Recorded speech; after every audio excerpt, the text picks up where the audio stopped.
Hello and welcome. October is the spooky month, so I played a spooky game. In addition to all the other things that I played, because I finally had time to play some more video games. Yeah, September was pretty busy, October was a little bit more chill. Although there are a couple things that might be unpopular opinions in this video. You have been warned, and yes, I know an unpopular opinion can be very scary. So let's get into it, starting with the first game that I played, Megabonk, proving that the trend started by Balatro, where you can make poker, but a roguelike, continued by Clover Pit, which is just a slot machine, but a roguelike, and Ball X Pit, or Ball Pit, don't know the official name, which is Brick Break, but a roguelike. Yeah, you can also do something similar if you take Risk of Rain 2, which is already a roguelike, and make it into Vampire Survivors. That's how you get Megabonk, and I played way too much of that game.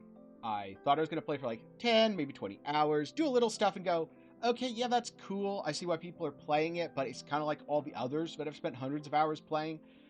I'm up to 80 hours, and I keep doing challenges, and I keep doing extra runs, and Vlad's really fun, so I've played him a lot.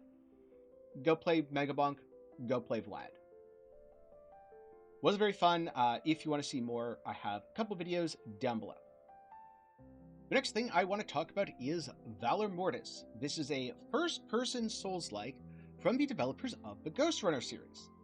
And the first-person Souls-like stuff wasn't really what drew me in. It's good. Or at the very least, it's interesting. The pairing, for example, feels much more like Lies of P than it does Elden Ring. So smooth and responsive as opposed to, oh god, why do people love this so much? However, I've played a lot of Souls-likes, and at this point, I want a little more than just a Souls-like. So what really drew me in was the voice of Napoleon whispering in my head, the mystery or the enigma around the world. Why are people dying so much and then not staying dead? I mean, I guess people are dying because it's war. Yeah, but why aren't they staying dead? I don't know. I'm hoping the game has some answers to those questions, and I like myself a good mystery. With that said, I'm not fully sold yet because it was a preview, and so I'm left wondering, are these interesting concepts going to be fleshed out further? Are some of the interesting gameplay mechanics going to be developed? I'm pretty sure if I had played a very early game preview for Wuchang Fallen Feathers, I would have felt similarly positive. The opening of that game was pretty strong, but then nothing got developed from there. So, if nothing gets developed here, I'm going to be pretty disappointed. If things get developed, I could see myself greatly enjoying it. I'll just have to see when the game comes out or when some more reviews or previews are available. Okay, hot take warning. I played Pokemon Legends EA, and I liked it. And I know, that is a very unpopular opinion. Maybe I liked it because I have not played any of the other recent Pokemon games. I did not play Scarlet and Violet, I did not play Sword and Shield, I didn't play Legends Arceus. The last Pokemon games that I played were Fire Red, Leaf Green, Emerald, Colosseum. By the way, those games are great, just saying. Because I haven't played anything since, when I came back to Legends EA, I was pleasantly surprised at how many quality of life features existed. I really like the fact that the battle system is now ATB instead of turn-based.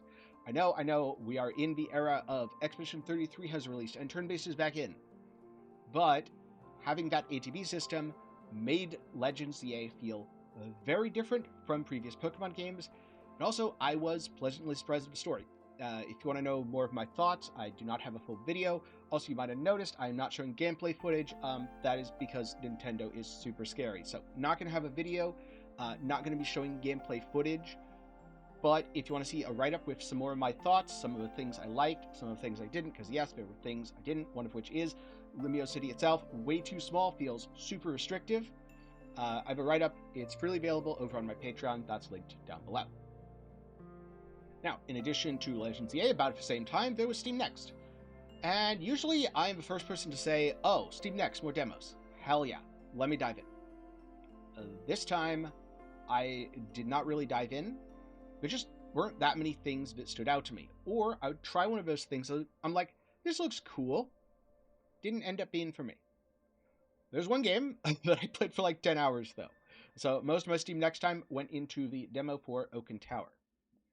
Think of this as backpack battles, a little more simplified, but with this kind of interesting deck builder element where you have these different sets and the item synergies within the set are something that you build up by picking different things. I played it for about 10 hours. I got Grandmaster. It was fun. Just a demo, pretty limited in terms of customization. Like, you couldn't select different sets because you just had to use all of the ones available. That said, if the developer expands this out more, makes it so that it's actually a tactical choice. Oh, I want the fire set because a lot of people in the meta are playing the ice set and fire counters ice. That kind of stuff, I could see it being really cool. Next up, I also played a small merchant simulator called Mercator. Originally, the developer behind this game, it's a solo dev project, reached out to me. He saw my Swords and Potions video, which I will try to remember to link down below because I'm really proud of that one. And he said, hey, can you give me some feedback? If you're busy, it's cool, don't worry about it. I feel really bad about this, but I was at the time quite busy and I missed the message. I did get back to him though. I did get a key. I checked the game out. I liked it quite a bit.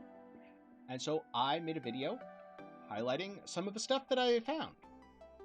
Mercator, to me, really feels nostalgic because it reminds me a lot of Swords and Potions, the early shop sim games, and it also feels like it's a game from a different era. Like, this does not feel like a 2020 game. This feels like the sort of game that you would find on Newgrounds or Congregate or Armor Games or any of those websites back in the early 2000s.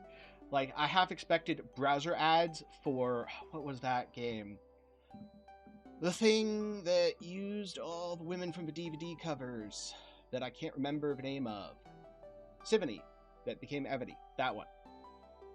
I half expected an ad for that to pop up while I was in the middle of playing. It didn't.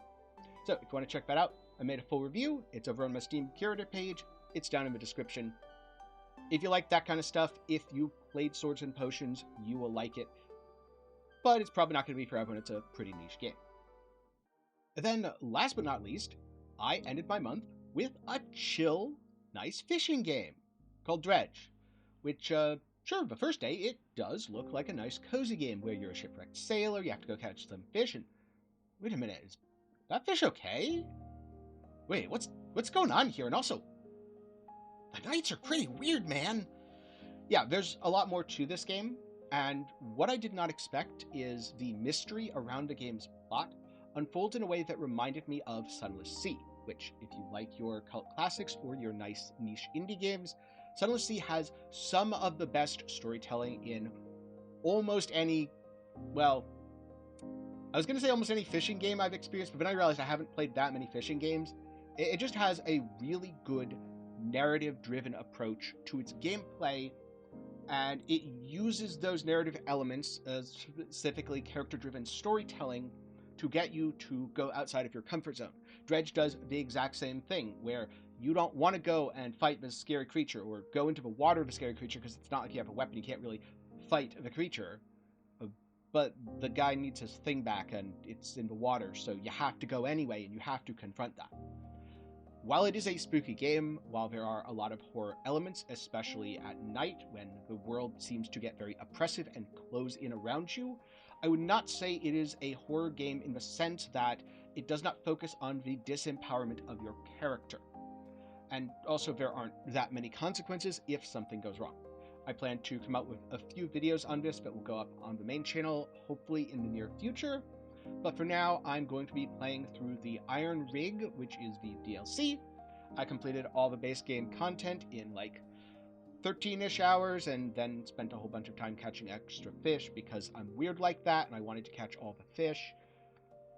But I do plan to play through the DLC, or both of the DLCs actually, and give some of my thoughts. I'm trying something new, doing a complete review, which doesn't just review the base game or review the DLC as a piece, but reviews the entire experience, assuming you go from one to the other to the other. Look for that in the near future. Also, let me know if you think that idea is good or bad. I'm probably going to do it anyway, but I'm a little bit curious about your thoughts. I'm also curious about what you've been playing in the past month. So please let me know down in the comments below. For now, I'm going to get back to fishing or dodging some spooky monsters or whatever else Dredge has in store for me. Thank you very much for watching to the end. If you want to keep up with all of my uploads, head over to my Discord and join. Also, if you want to see my videos, all of them, I'm putting them up on Patreon. Don't worry, you can still watch them 100% for free over here on YouTube. This is just going to be a backup / video archive. I've not decided exactly the specifics.